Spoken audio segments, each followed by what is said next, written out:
Saludos amigos, bienvenidos nuevamente a Licey Podcast. En este momento comenzamos una nueva experiencia como cada semana. Le traemos un invitado sumamente importante, un protagonista de lo que son 116 años de gloria y tradición. El Licey Podcast se ha convertido en uno de los favoritos de todos ustedes. Gracias por la sintonía, gracias por los reportes que nos hacen en esta dirección. Denle a la campanita, suscríbanse. Y más que esto, estén atentos porque ya vamos a comenzar a obsequiarles camisetas, gorras, bolas, en fin. Y en la temporada van a venir las boletas para todos los fieles seguidores de este Licey Podcast.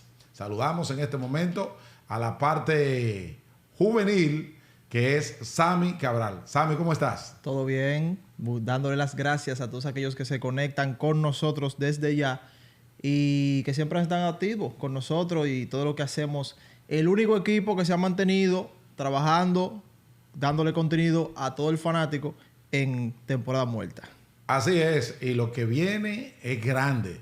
Muchas innovaciones, muchas cosas interesantes. Y precisamente de eso vamos a hablar con el protagonista de este Licey Podcast de esta semana. Nos acompaña un hombre que comenzó desde niño.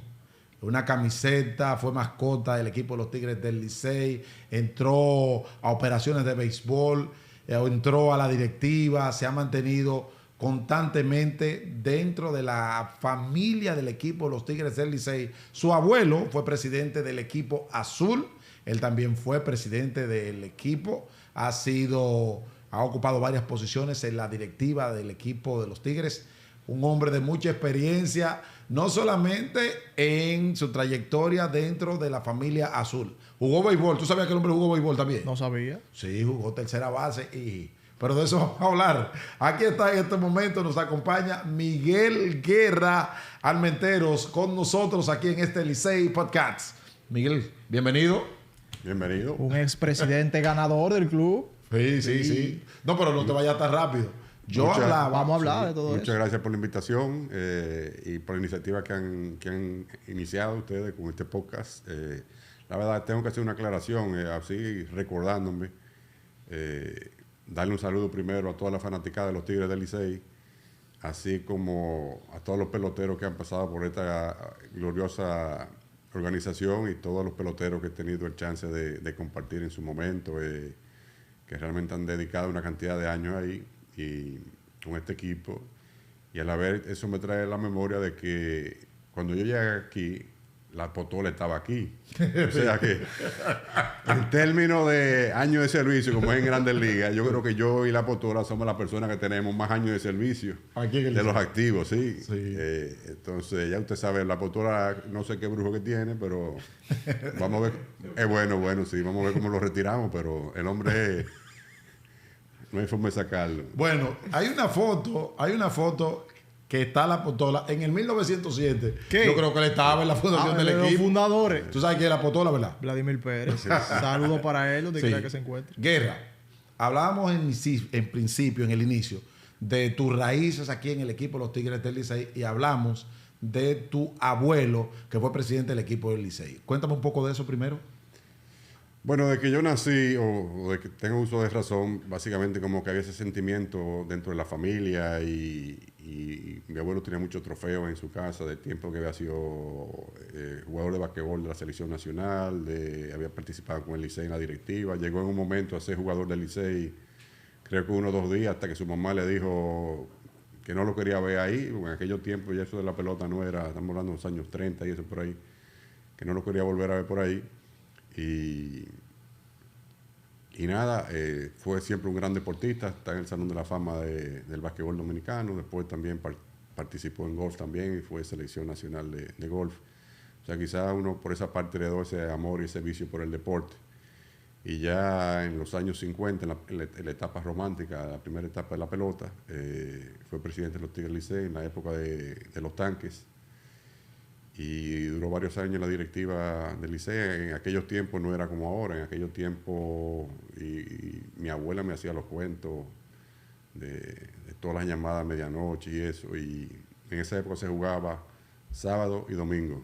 O sea, en los sábados se iba al interior, un juego, entonces los domingos se hacía doble juego. Y entonces en la semana no se jugaba. En la casa de mi abuelo, mi abuela me contaba que se lavaban todos los uniformes. O sea, todos los uniformes regresaban, se lavaba, ella tenía que estar cosiendo los parchos de los uniformes, esas cosas. Y bueno, y también las taquillas, o sea, las taquillas literalmente a mano, se hacían en unos papelitos, se iban haciendo todas las taquillas del estadio La Normal a mano. Y en esa época no había autobuses tampoco. Eran 4 o 5 carros de los directivos y la gente, se montaban 4 o 5 peloteros, todos los trates en el baúl. Se hospedaban en un hotel, el Matú, un hotel de Santiago, a veces se quedaban en Jarabacoa y después el otro día, el domingo, después del segundo juego, entonces regresaban a la capital. Pero en sí, digamos, yo no viví ninguna de esas etapas, sino me lo contaron, pero yo parece que por algún lado heredé eso desde muy pequeño y eso de una vez me salió. De manera personal, porque eso es la parte ya de su abuelo y lo que le han contado, pero de manera personal, ¿dónde nace el amor por la organización, los Tigres del Licey? Bueno, yo recuerdo a los 4 años, la primera vez que me trajeron al estadio, y entré por esa grada, justo al lado donde está la tienda del Licey Shop actualmente. Sí. Cuando yo vi aquellas luces, aquel terreno, eso, ahí mismo quedé encantado con el juego. O sea, amor a primera vista. De ahí para adelante, yo nada más quería saber de béisbol, hasta un punto de que, o sea, los regalos de Navidad de mío eran un muñeco, algún juguete y un radito. O sea, yo literalmente a los 4 años, yo oía todos los juegos del Licey por radio, los juegos de Grandes Ligas los oía por radio también, aprendí a leer tratando de buscar la información en los periódicos. O sea, cuando yo entré al colegio ya yo sabía leer, por querer averiguar qué pasaba en los juegos y cuál era la información. Y ya a los 4 años yo entendía el juego de béisbol, o sea, yo perfectamente. Yo recuerdo inclusive que en la Serie del Caribe del 72-73, cuando Jim Spencer da un jonrón de pierna, yo no entendía eso. ¿Cómo que un jonrón de pierna? Porque no entendía que un jonrón es que la bola salió. ¿Cómo que un jonrón de pierna? Entonces, pero no sé, era una pasión por el juego y yo creo que toda mi etapa de niñez siempre fue, digamos, como ese vicio. Me tenía con la pelota y seguía a los jugadores del Licey. Y no venía tanto al estadio porque mi papá realmente estaba ocupado, una que otra vez se lo traía, a diferencia, digamos, de los otros hijos de los directivos, que eran directivos. O sea, mi papá yo nunca lo vi, nunca vino a la oficina ni nada. Sí conocía a Monchín, mi abuelo era muy amigo de Monchín Pichardo también, que era el presidente de toda esa época. Pero uno venía uno que otro día al juego, pero sí, como te dije, lo que era ese radito mío, eso era, siendo juego de pelota, lo oía todo por radio. Los dominicanos todos han jugado béisbol. Tú no eres la excepción. ¿Qué base usted jugó y qué pasó con Miguel Guerra? Que no. No, yo toda la vida sí, también, o sea, no solo de verlo y oírlo, sino de jugarlo también. Digo, al igual que todos los deportes, yo creo que yo tenía una fiebre de todo lo que tenía bola, jugar, o sea, basquetbol, voleibol, tenis, ping-pong, fútbol, todos los deportes los jugué en el colegio y a nivel así entre amistad y eso. Y nada, jugué en el colegio en el equipo de béisbol y después cuando fui a la universidad en Estados Unidos también jugué 4 años en la universidad allá, Stop. Tú sabes que ya en los años 70 que viniste al Play, tu jugador favorito, con quién te identificaste, conectaste rápidamente. Yo recuerdo que esa primera vez que vine al estadio, ese año fue la primera participación de Bobby Valentine. Era un tipo muy carismático, medio alocado de cómo se vio después también en esa época. Y fue inclusive el jugador más valioso de la Serie Caribe del 72-73. Ese fue mi primer, digamos, jugador así que me llamó la atención. Después también ese año aquí vino a reforzar a Steve Garvey del Licey también, y posteriormente la siguiente temporada fue jugador más valioso de la Liga Nacional, un pelotero que yo muy seguía. Y obviamente ya habían íconos dominicanos como Manuel Mota, Cesarín Jerónimo, Jesús Salou, que eran jugadores emblemáticos, digamos, del equipo del Licey. Pero digamos, esos recuerdos iniciales así de ese grupo de jugadores, la verdad que yo agarraba los periódicos también y los cortaba, y todavía tengo álbumes de aquella época, de los 4 o 5 años, con los recortes de los periódicos, que por cierto, en esa época en mi casa se recibía el Caribe, y yo fui que le hice a mi papá coger una suscripción del listín, porque el Caribe no publicaba los box score. Entonces ya el listín sí, en una época comenzó a publicar los box score, y uno por saber la información. Entonces así mismo también por la tarde le decía que me trajera siempre el Nacional, última hora, porque ahí venían los Juegos de la Costa. No es como ahora, como estos muchachos que están enterados de todo. En aquella época, los Juegos de la Costa, uno no sabía los resultados. Hasta el otro día. No, uno no lo sabía la mayoría de las veces. O sea, porque no salían en el periódico. Y normalmente, si tú no tenías el periódico de la tarde, o estabas enterado con una gente que tuviera una agencia internacional o algo, uno, cuando veía a ver al otro día el standing de los jugadores, que uno más o menos se enteraba qué había pasado en los juegos y eso. Entonces, era un dilema seguir la... ¿Y su equipo en Grandes Ligas? Ya que usted veía muchos juegos. Pero inicialmente era la Gran Maquinaria Roja. O sea, yo recuerdo de pequeño a veces a Pete Rose y a Johnny Bench y a ver, hasta habido la Serie Mundial del 72 que jugaron con Oakland, y posteriormente después aquella serie famosa de campeonato donde Pedro Borbón se comió la gorra y Pete Rose se fajó con Paul Harrison, y después inmediatamente, ya con toda esa camada de jugadores que vinieron para el Licey, que eran jugadores de los Dodgers, o sea, Steve Garvey, Valentine, Steve Yeager, Pon Joshua, Bill Buckner, no sé, una serie, Tom Lasorda también que tuvo manera aquí, después todito pasaron, era coach tercero en ese momento, y después pasaron a ser Grandes Ligas. O sea, esa alianza que había entre el Licey y los Dodgers era algo que prácticamente todos los fanáticos del Licey había esa alianza ya entre ambos equipos. Viste de ahí el fanatismo de los Dodgers. Sí, yo lo dije. Todos los liceístas viejos son de los Dodgers. ¿Cómo los viejos? Los liceístas. No, espérate. Ya íbamos por paso, pero yo pienso que es una pregunta que no podemos dejar pasar. ¿Cuándo comienza Miguel Guerra a trabajar ya en lo que es operaciones de béisbol? Porque entraste a trabajar en operaciones de béisbol. ¿Cómo fue ese paso? Bueno, primero tengo que echar un poco para atrás. O sea, yo siempre, o sea, desde chiquito siempre uno de ilusión, siempre quería jugar con Licey. O sea, eso era como un sueño. A mí nunca se me ocurrió de que yo pudiera ser directivo, ni me pasaba por la mente. Siempre era muy seguidor del béisbol. Cuando fui a la universidad, cuando terminé la carrera, que estaba en Estados Unidos todavía, fui a buscar trabajo, yo me llegué a entrevistar con varias organizaciones de Grandes Ligas. O sea, Monchi me consiguió un contacto con un asistente del comisionado, se llamaba Dick Wagner, que había sido gerente general de Cincinnati. Él me puso en contacto con el gerente general de Baltimore, se llama Roland Hemon. Yo me entrevisté con él, me entrevisté con el gerente general de los Mets, que era Al Harrison, en su momento. Pero en esa época era un círculo muy cerrado, o sea, no había toda esta academia en el país, los dominicanos todavía no estaban tan conocidos, o sea, no había ese enfoque que había en la República Dominicana, y la mayoría del béisbol era un negocio mucho más pequeño en términos de los ingresos y el mercadeo que recibe. Entonces tuve esas dos entrevistas y realmente después ya a los 20 días y eso regresé al país, pero ya había tenido ese contacto inicial que tuve, que por cierto en un viaje de eso, cuando fui a Baltimore, quizás podemos hablar de eso ahorita, me pasó una de esas experiencias que a uno le toca en la vida, esos mal pasos. ¿Qué te pasó? Bueno, resulta una entrevista con el gerente general de Baltimore, tú sabes, eso era lo último. Yo salgo tempranito en mi tren, cojo en Filadelfia, como 1:30 en mi tren, voy con mi saco, mi corbata, mi maletín, todas las cosas. Llego allá, me entrevisto con el señor, ya como a las 12:30 acabo, entonces el tipo muy gentil, me dice, no, pero quédate para el juego, que es en la noche. Me lleva a comer con unos amigos, después había un acuario allá.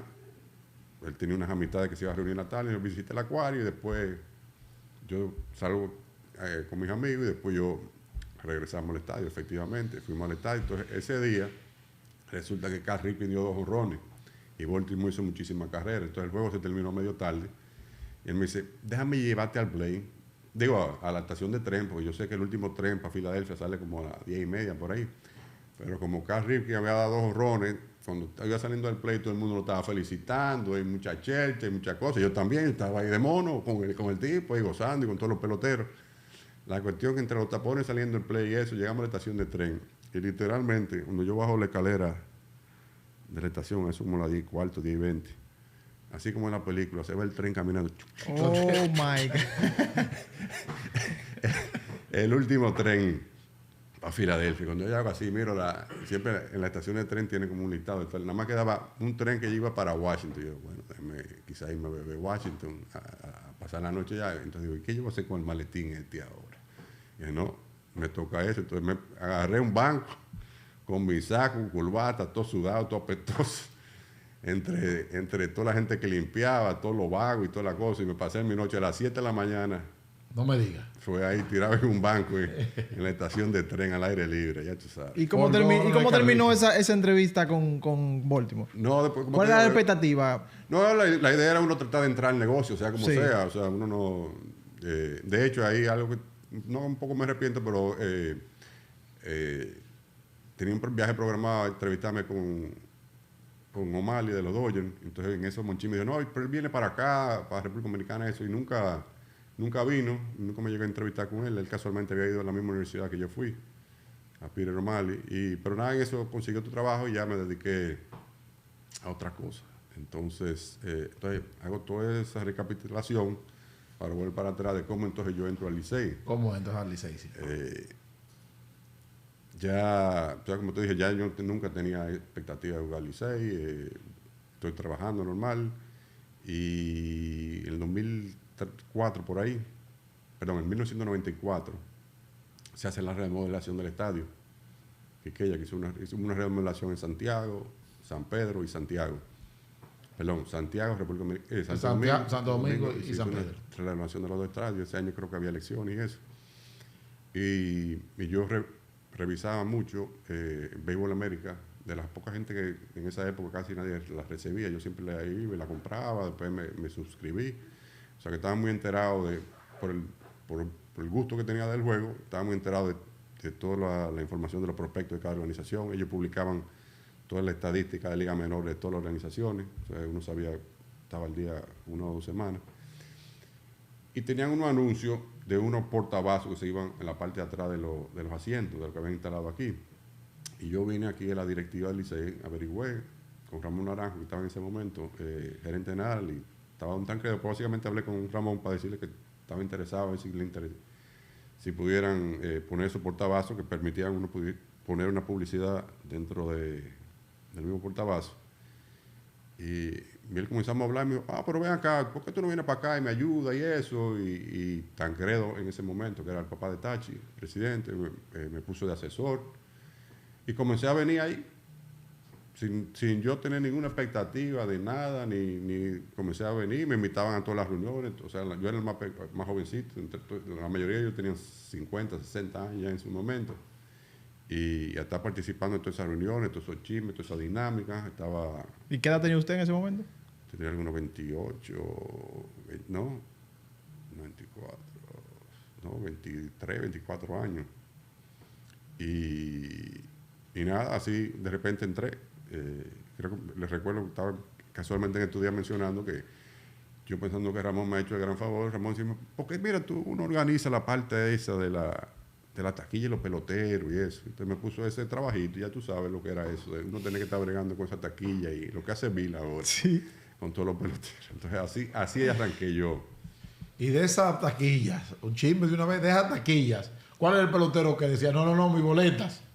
No, en esa época había un par de peloteros, si yo no recuerdo, había un par de peloteros que eran terrible, carpetosos. Entonces, en un roster de 30,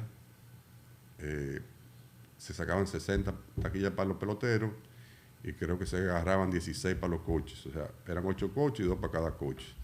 Entonces, los peloteros, la mayoría de los gringos no sabían nada de eso. Entonces, había algunos que venían de una vez, la de los gringos, agarraban las 2 de ellos, agarraban 3 gringos, 3 importados, perdón. Y cogían la de ellos. Entonces decían que la querían, pero ellos ni sabían que habían pedido taquilla ni nada. Y cuando venían tenían 8 taquillas y eso. Pero siempre ha sido, o sea, eso no ha cambiado. O sea, siempre había juegos importantes que había que pedían muchas taquillas. Juegos Licey, aquella época los Juegos Licey cogidos. Rijo también cuando venía, que por cierto, yo creo que siempre se le hace un gran agradecimiento a José Rijo, porque venía de Grandes Ligas haciendo caballo. Y pichaba aquí y dejaba todo el brazo. Y recuerdo que en esa época había que buscarle 10, 11 taquillas a José Rijo. Pero nada, son cosas, digamos, no ha cambiado. Eso es lo mismo en todas las épocas. Eso. Ramón Naranjo, te da tu primer trabajo aquí en el Licey. Entonces, cuando ya se establece Miguel Guerra trabajando directamente en operaciones de béisbol, pero ya con mayor responsabilidad. Bueno, yo duré esos 2 años en la directiva de Don Tancredo, o un año en la directiva de Don Tancredo. Estaba Ramón, lo que pasa es que Ramón en esa época estaba suspendido por aquel asunto de la Serie Caribe, que se tomaron la foto con el uniforme del Licey y tal, tú sabes, eso fue todo un lío. Fue un año muy tormentoso, fue el año de la huelga de Grandes Ligas, ese año que el Licey quedó descalificado, teniendo a Pedro Martínez y José Ríos que picharon en la serie regular. Entonces, cuando vino el papá de Miguel Ángel, yo también más o menos seguía en la misma función, seguía viniendo al play, todos los días venía a todos los juegos y toda la cosa, pero no era ni siquiera socio en ese momento. Mi abuelo sí era socio, mi padre era socio, mis tíos eran socios, pero yo no era socio. Pasó la temporada 96, 97, y recuerdo un día yo en la oficina, me llamó el papá de Ricardo y de Fernán. Mira, ¿tú quieres ser socio del Licey y parte de la nueva directiva? Que iba a presidir don Miguel Edé, y después yo hablé con don Miguel Edé, por algunos, el roce, don Miguel había sido directivo creo que era tesorero con don Miguel, con don José Manuel Fernández, me parece que era tesorero, y habían hecho alguna relación, él había trabajado con mi abuelo también, de una forma parecida a lo que uno hace ahora también, así de, y como que me cogió bastante cariño y eso, y responsabilidad, me dieron mucha responsabilidad, y entonces ya en ese año, en el 97, 98, esa primera temporada, ya yo era directivo y como te dije, como yo siempre estaba al tanto de todas las revistas de Béisbol América y de los números de los peloteros y eso, entonces don Miguel se llevaba mucho de mí, me preguntaba siempre y la verdad que no tengo nada más que agradecimiento para toda la confianza que me dieron, yo siendo prácticamente un muchacho y ante toda esa gente, la directiva. En ese año se nombró a Rafael Landestoy gerente general, pero antes de Landestoy ser gerente general, que fue como en septiembre por ahí, nos tocó viajar a Boston y hacer la contratación de Dave Jaws. Nos reunimos allá con Dan Duquesne en su momento. Hay un cuento bueno también de eso ahí, de la cosa que uno iba aprendiendo con Monchín y eso. Pero en esa directiva sí, básicamente estaba yo, Fernán, estaba don Pepe, estaba don Emilio, estaba el papá de Ricardo y estaba don Miguel Edé también y el papá de Jaime, que era el vicepresidente. Entonces ya ahí sí, eso era ya 24 horas. O sea, yo recuerdo que yo tenía un trabajo, llegaba a las 8, a las 2:30 venía, comía aquí, a las 2 salía de nuevo para el trabajo, ya a las 5:30, 6 ya estaba de nuevo aquí, y ya uno salía de aquí cuando no había juego, cuando era temporada muerta, 9, 10 de la noche, y ya en la temporada después. Entonces ya eso era una dinámica continua, de lleno.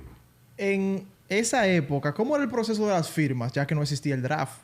Bueno. ¿Cómo ustedes hacían? Porque hay muchos cuentos famosos, que fulano vino aquí y no lo recibieron, se fue para las Águilas, se fue para el Escogido. Sí, ¿Cómo era ese proceso? Eso era un proceso como la garata con puño, como quien dice. Sí.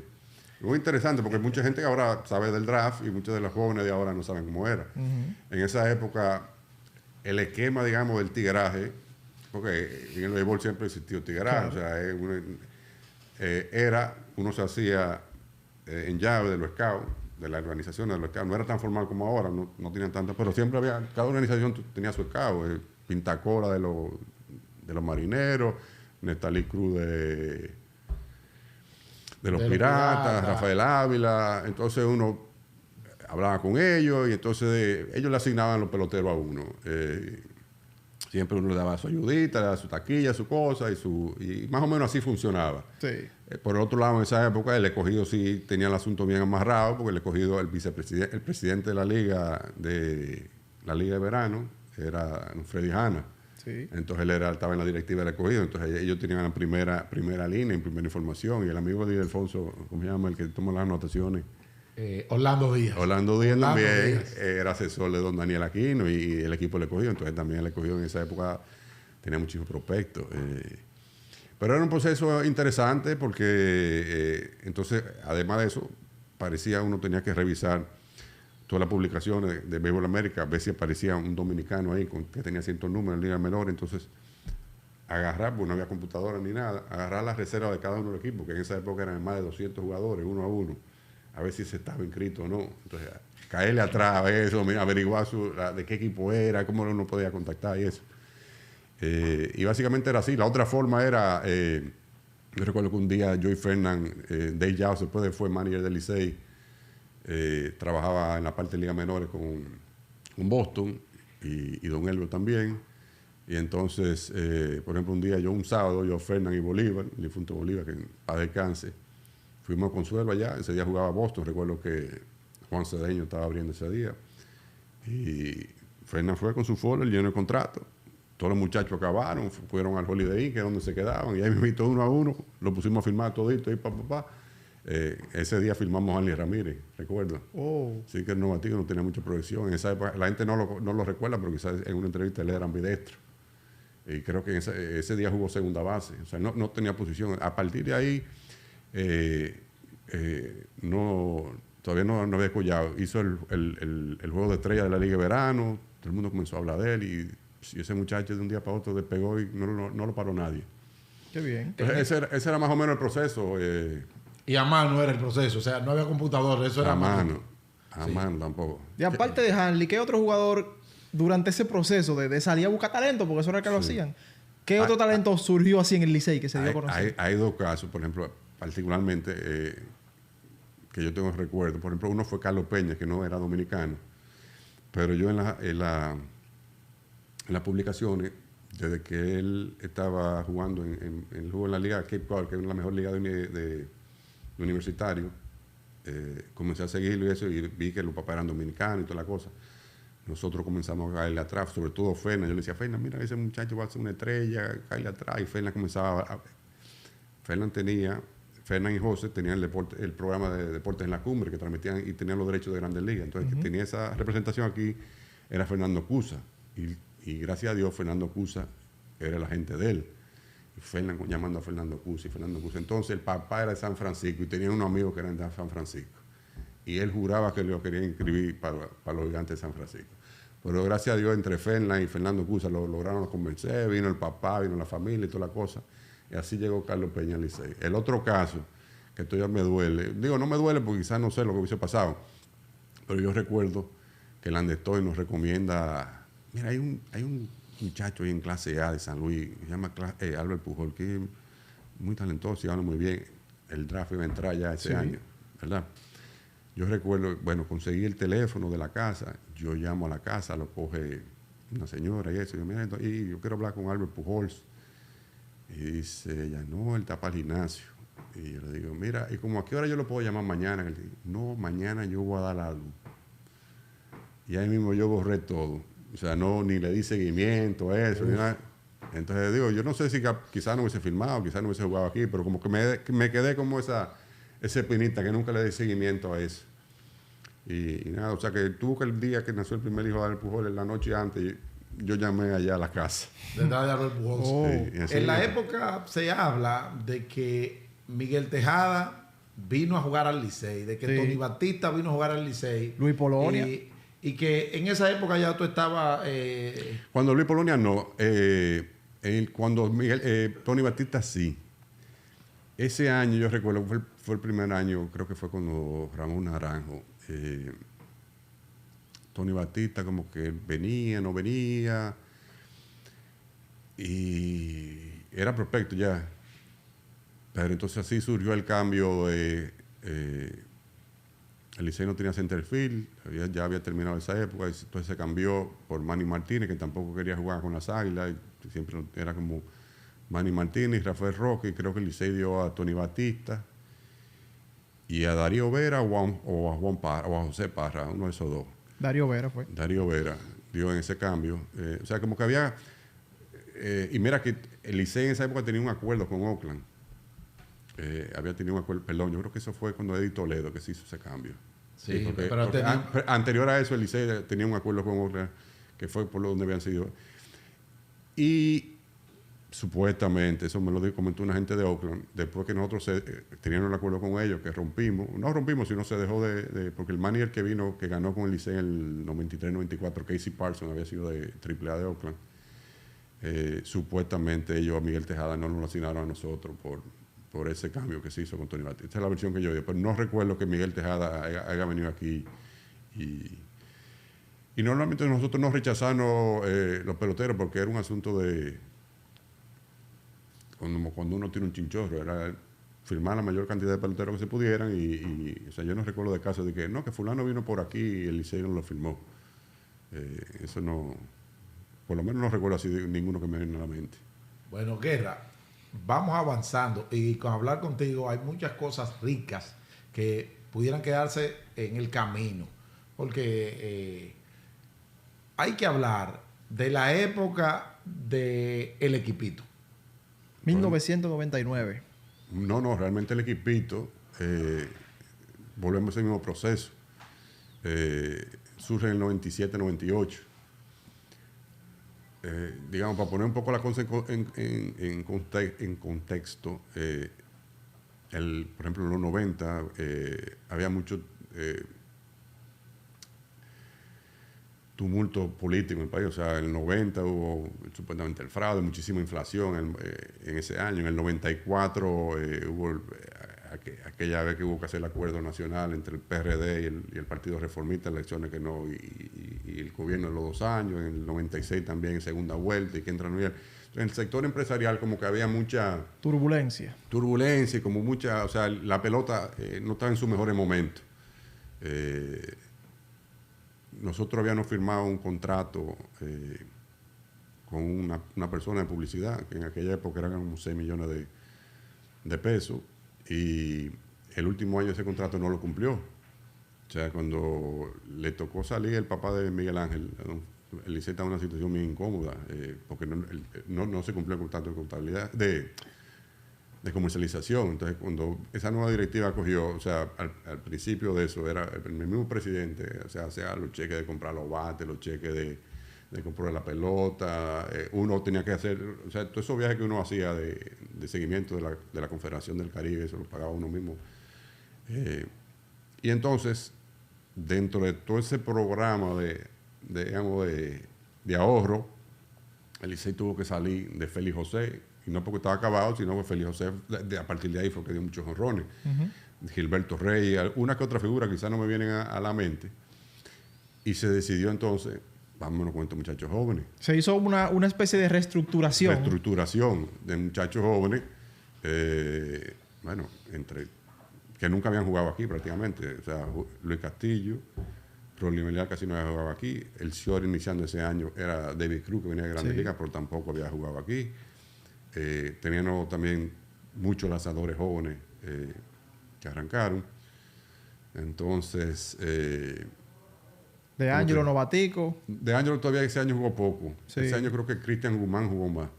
Henry Mercedes, el receptor. Sí, Henry, entonces, pero no era ningún equipito, porque o sea, pocas veces Licey tenía una línea central como esa. Henry Mercedes, el receptor, un futuro guante de oro en segunda base, un tipo de la defensa de Ronnie en tercera base, David Cruz, que creo que había hecho como 3 o 5 errores en Grandes Ligas esa temporada, Manny Martínez el centerfield, y el Licey tenía 3 muchachos jóvenes, que básicamente lo que eran defensa, que se llaman Julio Ramírez, José Ramírez y José Soriano, que le decían los policías, cuando esos muchachos entraban ahí no. Entonces era un equipo rápido, de fundamento, toque, muy buenas defensas. El Licey contrató ese año uno que era coach de AAA de Boston, se llamaba Jim Cumberland, que después fue coach de bullpen de Boston y después coach de picheo de Boston. O sea, que era un viejo zorro y todo eso novato que había ese año lo puso a pichar bien. O sea, tenía una habilidad. Entonces, de repente, el equipo no tenía ninguna expectativa de ganar ni nada. El equipo comenzó a ganar y yo recuerdo un domingo, junto al escogido precisamente, como que ellos decían, vamos a ver si la prueba de fuego es verdad.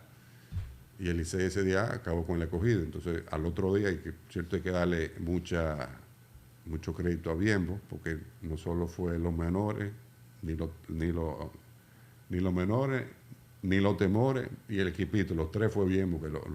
Yo recuerdo en el Silo, en aquella época no había internet ni nada, sino todo el mundo era los periódicos. El equipito vuelve a ganar. De eso le iba a preguntar, ¿de dónde nace? Es un titular, el periódico El Siglo, el equipito vuelve a ganar. Y de ahí el equipito. Entonces ya eso, en la narración vimos que tenía una voz tan pegajosa. El equipito, el equipito, el equipito. Y ya el equipito siguió ganando. Era carpetoso porque Luis Castillo, Manny Martínez, Rolly Meliana, jugadores rápidos. Tenían los jugadores de la fila, eran jugadores. Entonces ya eso se fue pegando, lo del equipito. Y entonces ese año perdimos la final, lamentablemente, contra las Águilas. Que por cierto, no sé, tengo que preguntarle a tu amigo José Offerman si él se recuerda que en el primer juego de esa serie final, en el 9º inning, el juego estaba empate. Y José dio un paro a la pared de right field. Y parándose en tercera, los umpires habían hecho la rotación. O sea, el de home movió a tercera, el de segunda salió a la field, el de tercera salió a segunda. Lo cantaron ya José levantándose. Y perdimos ese primer juego. Entonces eso quizás nos afectó mucho en esa serie. Pero nada, después del año siguiente, el equipito, gracias a Dios, fue un campeonato muy especial. El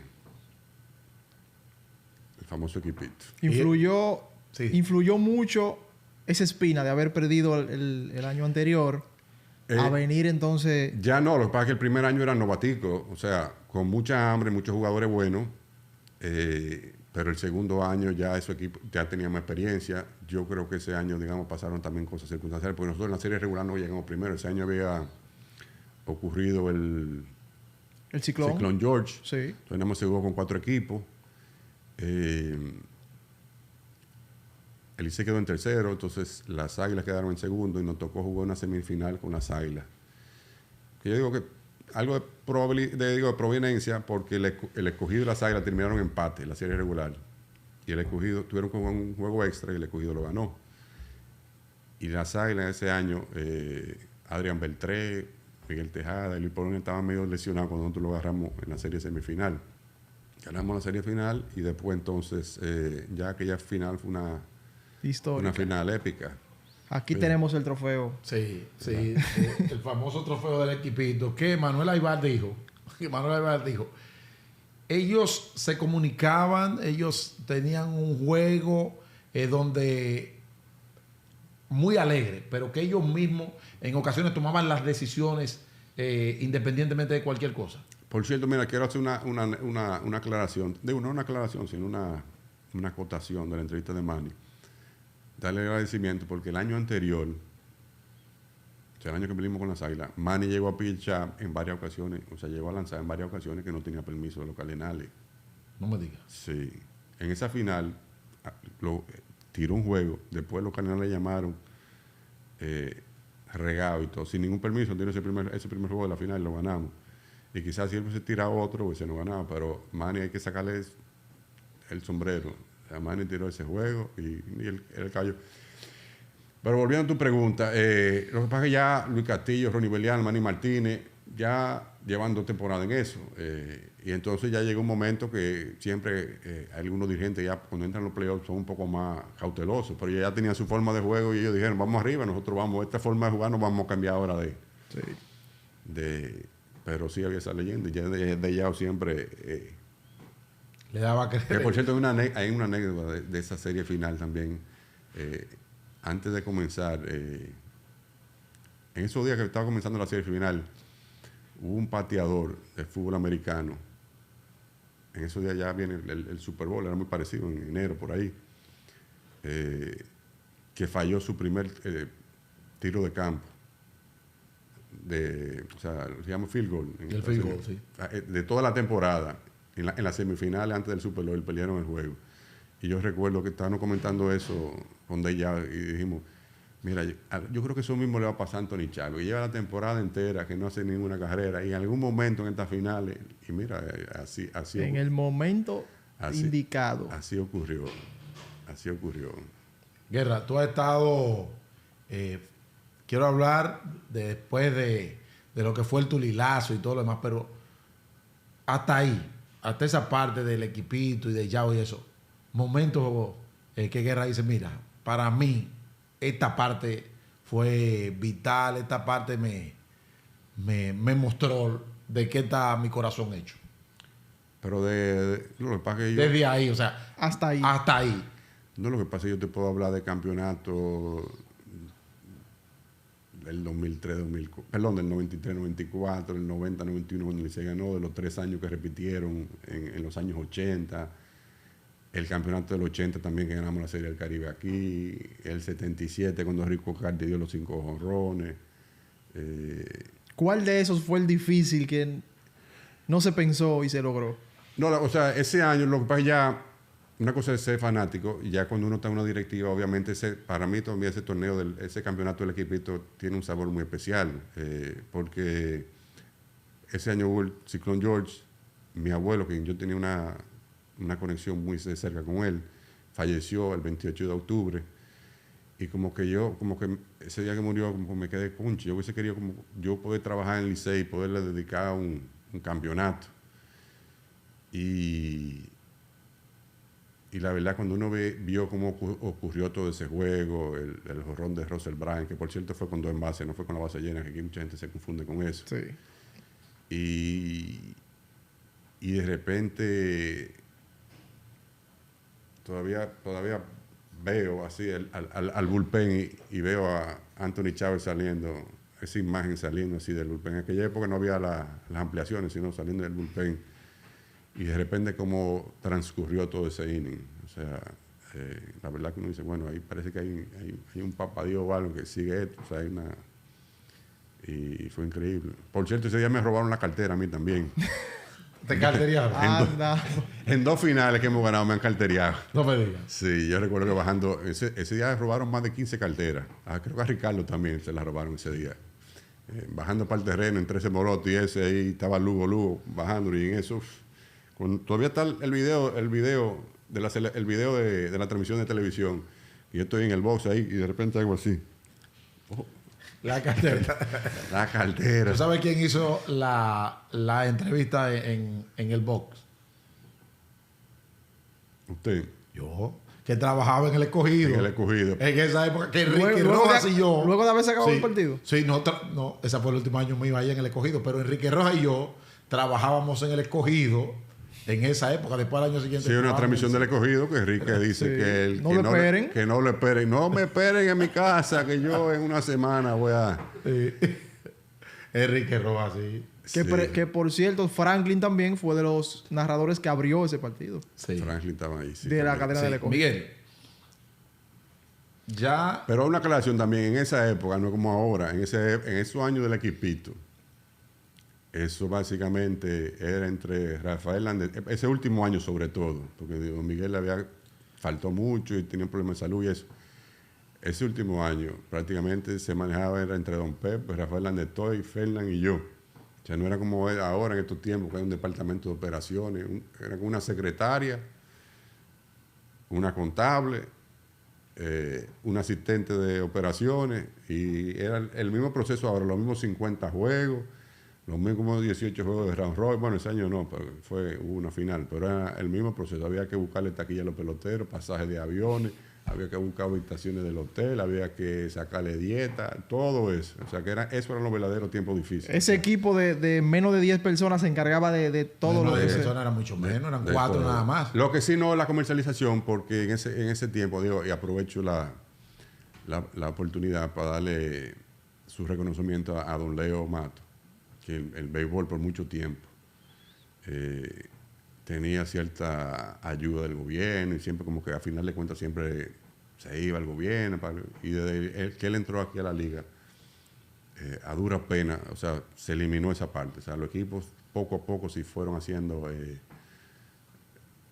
su propia publicidad. En esa época pasamos de tener un comercializador conjunto, que era la CID, que duró del 94 al 97, y entonces ya cuando yo entré a la directiva, lo que se hizo fue un fondo común en la liga, que repartía, digamos, vendía, hacía toda la venta de la publicidad, y se la dividía entre los equipos en unos porcentajes. Que por cierto, el amigo Chilote Lleno, yo no sé cómo en Santiago, cómo él hizo con esa gente, porque Daniel Aquino eran tan vivos que el Licey y el Escogido recibían la mayor cantidad de dinero, y las Águilas recibían menos que nosotros dos en esa distribución que se hacía. Entonces el Chilote siempre lo vivían acabando allá. Yo no sé cómo sobrevivió, la verdad, con esa época. Entonces te hago esa aclaración, pues, que, o sea, lo que es la parte de comercialización no se manejaba dentro del equipo. Y esa parte, digamos, lo hacía externamente. Bien. Los equipos de pelota son muy caros siempre. Bueno, yo te digo, parte de la confianza que tenía Don Miguel, que coño, también me ponía a estar filmando cheque y eso. O sea, yo me enteraba de todo. Yo, por ejemplo, usted tiene su vicepresidente y tiene su tesorero. No, es que tú siempre revisas toda la información y eso y estás al tanto. Por ejemplo, ese año de Tulile, yo recuerdo el presupuesto fue como 18 millones de pesos. En esa época. En esa época. Bueno, ese lo recuerdo. El año del equipito no lo recuerdo, pero en ese año específico fue como de 19 millones de pesos. Y como fuimos a la final, la Serie del Caribe y eso, terminamos con un presupuesto de 28 millones de pesos. Pero en el Licey, lo que tú has oído no es de cada vez que habla Ricardo, cada vez que habla Miguel Ángel, siempre ha sido así. O sea, el Licey, de alguna forma, todos los ingresos que recibe es para invertirlo en los jugadores y en el equipo. Entonces, dependiendo cómo se proyecta en la finanza, en base a eso, digamos, uno hace el esfuerzo. Entonces, casi siempre ese es el presupuesto que se hace de lo que se va a gastar en base a los ingresos que se tenga. Antes de pasar allá el ámbito Águilas, el Tulilazo y todo eso, para terminar con la parte del escogido, la rivalidad era tan intensa como se vive ahora, Licey. Bueno, a sabiendas de que ahora dan las redes, que montarse pila en las redes y llamarse y curarse, pero antes, así con el escogido, también era tan intenso. Bueno, cuando yo era pequeño, yo recuerdo la rivalidad con el escogido era muy fuerte, sobre todo. Pero después con las Águilas siempre ha sido así. O sea, en los años 70 ir al estadio Cibao bajo su propio riesgo.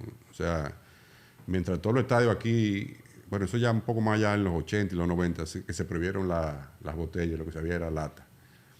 Pero en el estadio Cibao, la gente bebía su ron, estaba su botella ahí, estaba su botella de refresco. O sea que ahí en cualquier momento había más de 2,000 botellas en ese estadio regado. Que cualquier cosa había problema. Sí, y se vendían china en el play, se vendían maíz. O sea, en cualquier momento. Los chinazos. Eran los chinazos y el maíz y la botella. Y, no era fácil, o sea, eran situaciones bien difíciles en el play. Aquí mismo también, yo soy de Alfonso que se vivió esa etapa donde antes de todos los juegos se paraban 50 cacos negros ahí en fila. Sí. Y uno estaba sentado en palco y cada medio inning era atrás, que se volteaba uno para atrás porque había un pleito. O sea, y los estadios, los bleachers aquí debieran coger quizás 3,000, 3,500 gente y ese bleacher cogía 5,000 cada bleacher. O sea, eran situaciones incómodas que se... O sea, que lo de esta época estamos viviendo un paraíso aquí en el Diquey. Aquí no se arma un pleito. Aquí no pasa nada con relación a... Pero en esa época no era fácil, no, la verdad. Vamos a hablar del año del Tulilazo, Guerra. ¿Usted estaba loco por hablar del Tulilazo? Sí, claro. Vamos a hablar del Tulilazo. Bueno, ese fue otro año duro también, porque el Licey tenía varios años sin ganar, había mucha presión, creo que estaba en empate con las Águilas, o sea que eso ahí estaba el nombre del glorioso en cuestión. Decía, bueno, si perdemos este año ya se acabó eso de glorioso. También ese año también fue un año muy especial y tuvo, yo recuerdo 3 momentos que uno dijo, coño, pero vean, acá parece como que va a pasar algo raro aquí. Hubo un juego en la serie regular, estaba en la base llena. Y vino Eric Burns y dio un fly a primera, fue un fly parado. Y en medio de eso se fue la luz. En el medio del fly se fue la luz. Y dije, pero aquí como que hay algo raro. Después el otro momento también yo recuerdo fue la jugada aquella famosa en el round robin de D'Angelo Jiménez. Contra las Estrellas en San Pedro. Contra la Estrella. El Licey estaba ganando el juego por una carrera. La Estrella tiene una en segunda, dieron un hit por el medio del terreno. D'Angelo se tira de cabeza y desde el piso. Tira home play. No, él tiró yo no sé para dónde. Él tiró... Sin ver. Él tiró para allá y resulta que la bola cayó justo en el home play y se hizo el ave, ahí mismo se acabó el juego. Entonces uno dice, coño, pero verdad que son cosas. Y después, obviamente, ya todo lo que fue el proceso de la final. De la final y el Tulilazo. No, o sea, mencionar también que ese pase a la final. Teníamos... esa es la otra cosa que te iba a comentar también. Aunque el Licey ganara su juego en la Romana, las Estrellas tenían que perder obligatoriamente. Pero no solo ese, el Licey clasifica con medio juego por encima de la Estrella. Porque previa a ese juego, se hizo una reunión con Julito Jacín y con don Miguel Ede, y yo participé en esa reunión. Y para ver si ese medio juego, la Estrella la jugaban, y yo le dije, mira, es preferible que ya lo que pase hoy cojamos ese resultado, porque si no, entonces, si nosotros logramos hacer eso, y después esperar que la Estrella gane, y después nosotros tenemos otro juego que desembate. La Estrella en ese momento tenían a Vladimir Guerrero, Alfonso Soriano, Félix José, Abraham Núñez, Julio César Franco. O sea, ese es un equipazo. Yo ni sé ni cómo nosotros clasificamos. Entonces, esas tres cosas sucedieron. Y uno dice, como que son como cosas que pasan en el deporte. Bien, entonces llegamos a la final. Las expectativas para Santiago contra ese Trabuco. No, la expectativa no era muy buena, la verdad. Porque aunque Eric Burns y Carlos Peña habían bateado muchísimos horrores en la serie regular, Carlos Peña después en el round robin casi no había bateado nada, no sé si estaba enfermo o algo, y a Eric Burns comenzaron a tirarle bola por los pies o bola pegada, pues Julián Tavares y Alberto Castillo eran traviesos, entonces lo tenían loco y la verdad no estaba bateando. O sea, el Licey lucía en el papel un poco inferior, o sea, las Águilas tenían tremendo equipo. Entonces, nada, gracias a Dios, poco a poco se fue jugando la serie un juego a la vez y entonces... cada quien ganando en su casa. Cada quien ganando en su casa. Entonces, Guerra, el escenario ahí, después que el Licey lucía inferior en el papel, ¿qué sucede?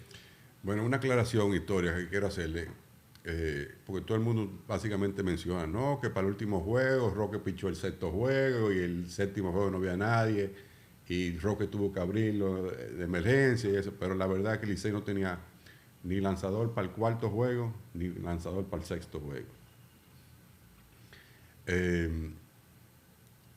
Nosotros habíamos pasado la temporada, todo el round robin, tratando de convencer a Ramón Ortiz que pichara. Y que Anaheim no daba permiso. Y no daba el permiso. Hay una relación con Mike Sosa cuando había venido aquí, se llamó Mike Sosa, tampoco dio el permiso. Y nosotros seguíamos tratando de tener esperanza para ver si se podía conseguir y no dieron el permiso. O sea, el cuarto juego, en esa época creo que se inscribían, uno hacía la inscripción del roster como 2 horas antes. O sea, eso, si no me recuerdo, creo que fue un domingo. Las Águilas ganaron el primero, nosotros ganamos el segundo, creo que fue Maniabar que lo pichó. Las Águilas ganaron el tercero. Cuarto juego, no había nadie. Yo me recuerdo que ese día yo me fui a acostar, que yo dije, bueno, después del tercer juego, yo no sé quién va para ver pichar mañana. Pero Ramón siempre decía, estoy nadando en el río, porque Ramón, cuando tú oías que Ramón estaba nadando en el río y se estaba sobando con aceite de culebra, tú sabías que él estaba ready. Él estaba ready, pero no había forma. Entonces, Bonchín, que era muy amigo de Don Miguel, y Don Pepe también estaban en ese año ahí, lograron que Ramón Ortiz firmara una carta, porque el Licey no podía ponerlo en el roster, porque violaba lo que era el Winter League Agreement. Sí. Ya tenía oficialmente, le habían dicho que no.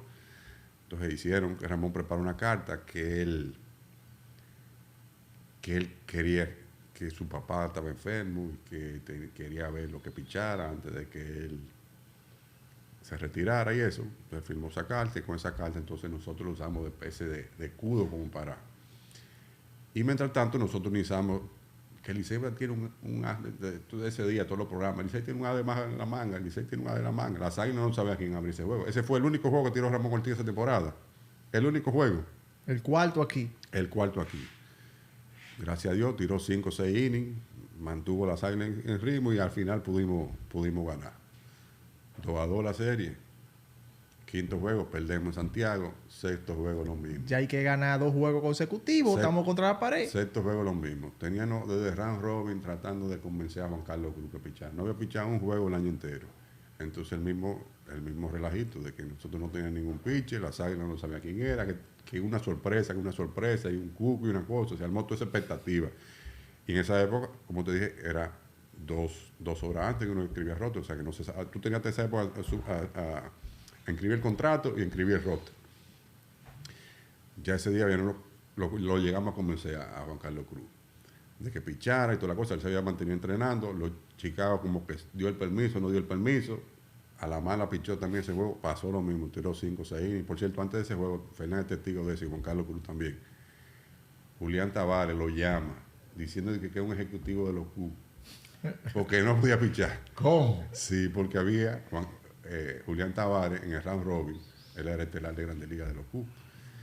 Y en el round robin tiró 120 lanzamientos, un juego contra el Licey que ganó aquí. Parece que un pajarito se lo dijo a alguien en Chicago y lo llamaron y lo calentaron. Entonces él como que le quedaba esa espinita todavía. Y nada, llamó a Juan Carlos Cruz en el dogado, más nervioso que el diablo. Subió donde Fernández, yo no puedo tirar ya. Me llamaron los Cubs. Y cuando averiguó un número local que llamaba al celular. Y bueno, efectivamente tiró 5 6 innings, no recuerdo exactamente cuánto. Juego cerrado, también lo ganamos. Entonces, de ahí surge, o sea, sabes que a veces la pelota también es un poco allante. De ahí fue que surgió la idea de, coño, pero este séptimo juego, nosotros no teníamos pitcher. Recuerdo que estábamos con Elvira, yo y Fernán, y Elvira, y yo, coño, pero vamos a hablar con Pedro Martínez para decir que es Pedro Martínez. Elvira agarró, habló con Pedro Martínez, logró que Pedro firmara el contrato. Ese no esperamos hasta las 2 horas antes. Ese del mediodía estaba ese contrato inscrito en la liga. Recuerdo que Luigi llamó a, ¿cómo se llamaba el Rodríguez? Que era Marcos Rodríguez, que era como el administrador de la liga. ¿Es verdad que inscribieron el contrato de Pedro Martínez? Sí. Entonces todo eso generó todo un rumor y toda una cosa a nivel nacional. Entonces nosotros, ya tú sabes, era con el allante que tal, no teníamos nadie que tirar. Y ese juego era Bartolo Colón contra Pedro Martínez. Sí, pero hay otra cosa también. Bartolo no estaba supuesto a abrir ese séptimo juego. Bartolo estaba supuesto a abrir el segundo juego aquí, el segundo o tercer juego en Santiago. Y también que parece que le llegó un pajarito allá. Había un gerente nuevo en Cleveland. Acababa de llegar, no recuerdo el nombre. Y le fueron con el chisme que Bartolo iba a estar pichando aquí. Bartolo era caballo en Grandes Ligas en ese momento, no era de que era un piche de madre. La cuestión que Bartolo no lo dejaron pichar.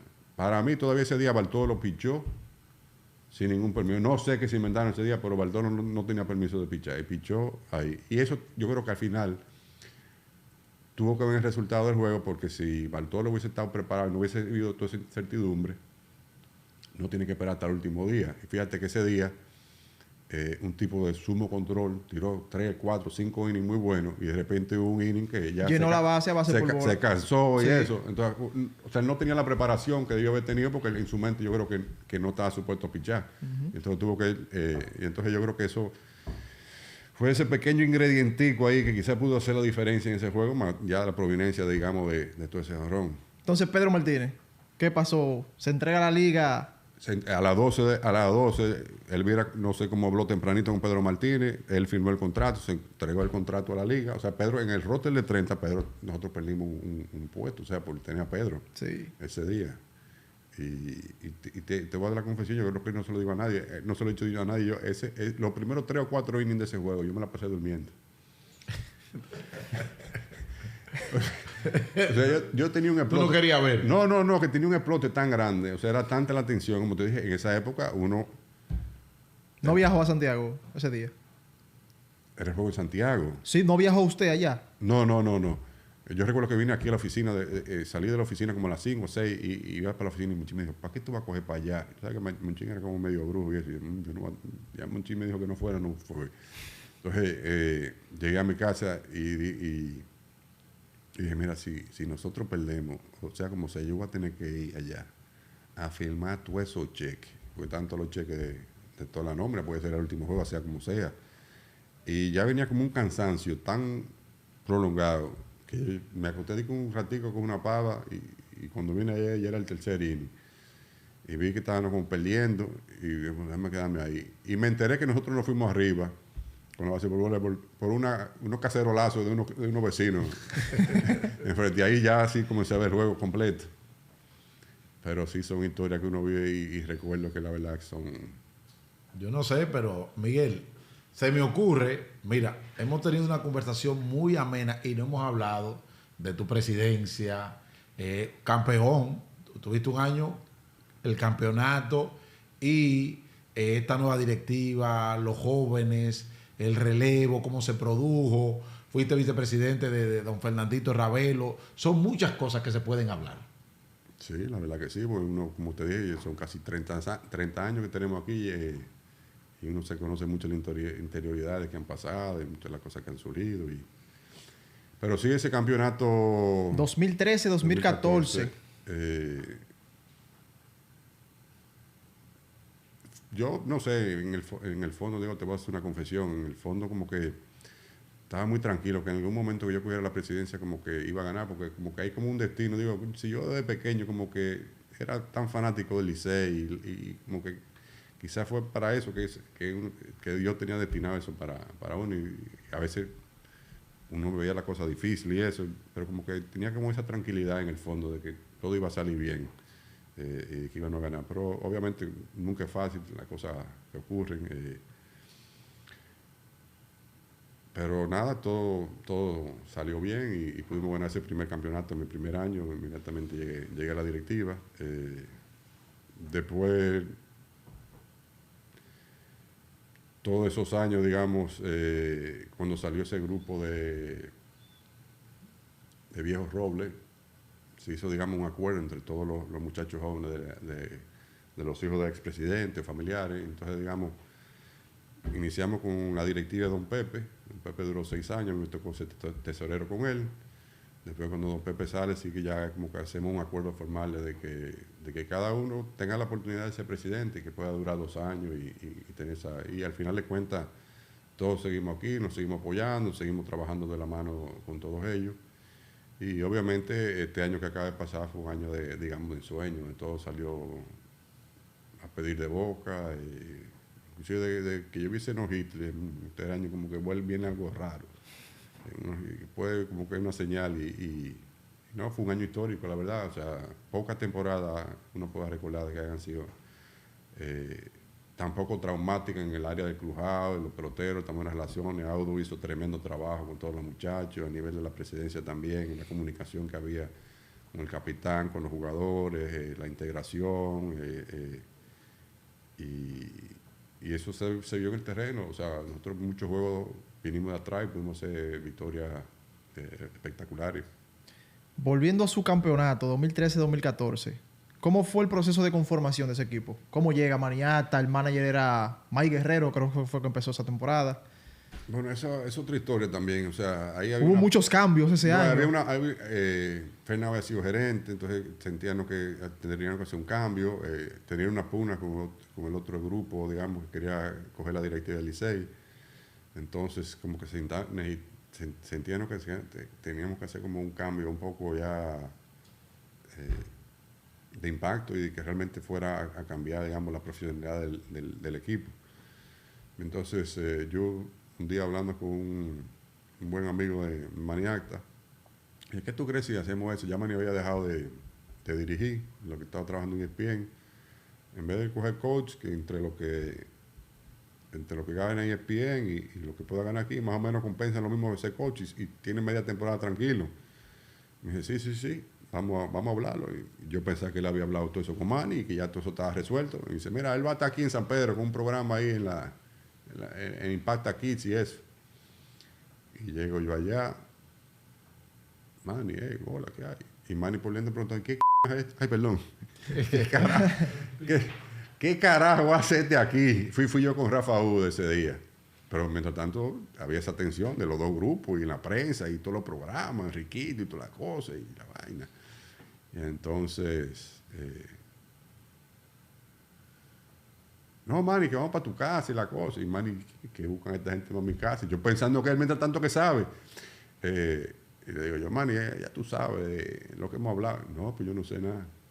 Entonces, yo sí tuve, ya yo sabía que yo había una cosa que, lo primero que yo le dije a Manny, mira, yo no me voy a meter contigo. Tú vas a tener total control de... Y ya yo sabía que ahí estaba cogido el hombre. Ya de que yo dijera eso, ya el hombre iba a estar cogido. Entonces, efectivamente, llegamos a un acuerdo. Fue una buena experiencia para él, digamos, entrar en la pelota. Nos dio mucha tranquilidad, mucho manejo. Comenzó, digamos, fuimos el primer equipo que quizás inició esa etapa de tener un personal amplio en lo que es operaciones de béisbol y especializado, ya con la sabermetría y eso. Recuerdo que trajo a Carlos José Lu, a Rufenan y un grupo de muchachos que después han estado en otro equipo. Y como te dije, se trajeron buenos importados, buena relación con los peloteros, Juan Francisco llevando la cabeza, buen pitcher. Digo, aunque ese año sufrimos mucho con el escogido y dónde está, y dónde Licey somos tu papá, ¿quién es tu papá? Pero al final el glorioso pudo más que el papá. Comparando, mejor equipo, los menores o el equipito. Era muy parecido en ese sentido de que los equipos tenían muy buena defensa, bateo oportuno, robaban base y hacíamos el juego pequeño. A mí en lo personal, como te dije, por fue mi primer año en la directiva, siempre fue más especial. Más especial el año del equipito, pero digamos el año de los temores y eso fue un espectáculo en todo lo que pasó ese año.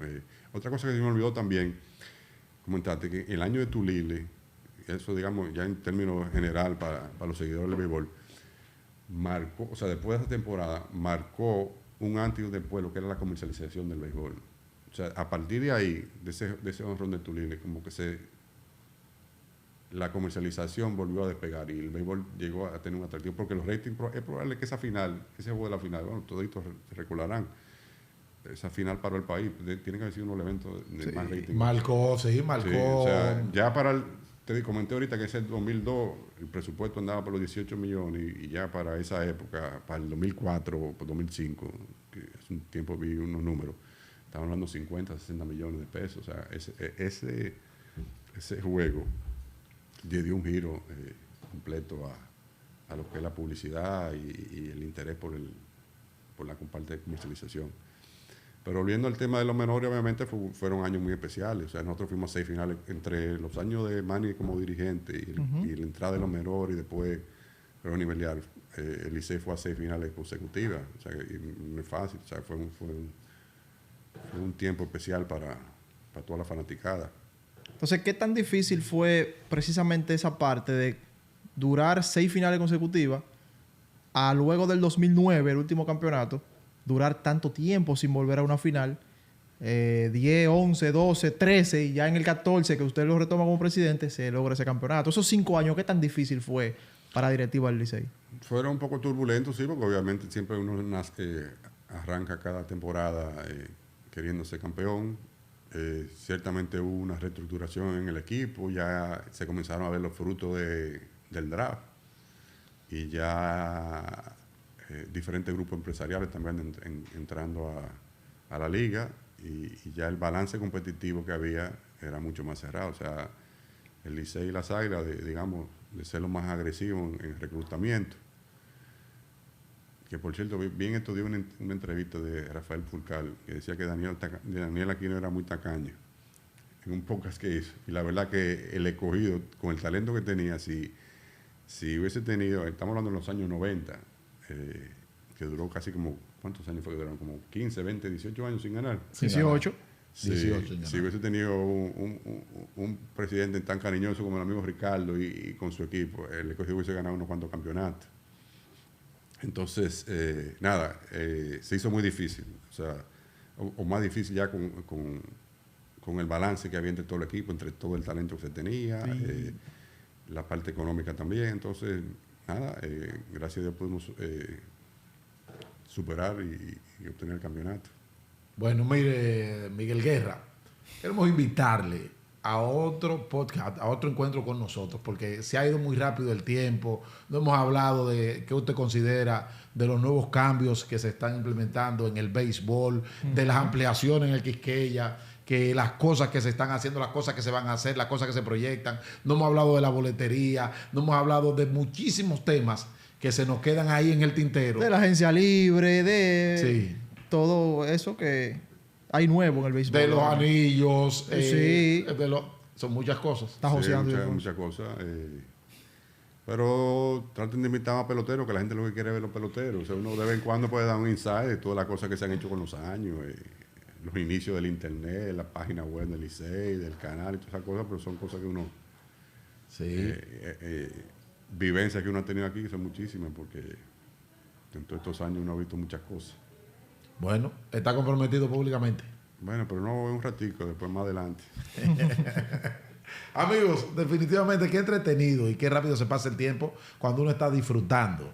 Esperamos que ustedes también hayan disfrutado, así como nosotros, de la compañía de Miguel Guerra, que ha hablado historias que apasionan realmente. Y cuando tú puedes escuchar la riqueza del equipo de los Tigres del Licey, de la gran trayectoria, de la gloria, de la tradición de este equipo con 5 letras, los Tigres del Licey, definitivamente que ser liceísta es mejor, como dicen los muchachos en el barrio, que tener amor escondido.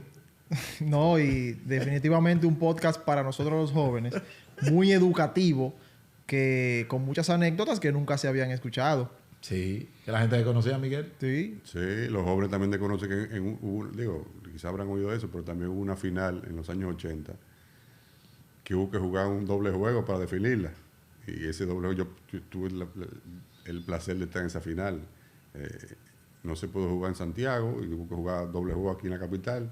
El Licey venía abajo, estaba un juego abajo y agarró a las Águilas en el doble juego y le entró a palo. ¿A quién fue que le ganamos Que esa se final? iba, A se las iba. Águilas. Pero, Sí. ¿a quién fue que le ganamos esa final? Otra vez a las Águilas. Sí. Que dicho sea de paso, era para la Serie del Caribe que se iban. Inclusive, ¿tú sabes qué día fue ese juego? Un sábado, creo que fue. No, fue un día de semana. Fue un día de semana, un viernes, algo así. Fue un día así, así. Fue un día de semana. Estoy casi seguro que fue un día de semana. Sí. Y no creo que haya sido viernes, pero fue un día de semana porque yo recuerdo salir de mi casa como a las 3, 4 de la tarde, que era el primer juego. Sí, fue un día de semana. Le dimos palo y el segundo juego también. La bulla Sí, se oía. no, para contextar, la serie 3-2 ganando las Águilas.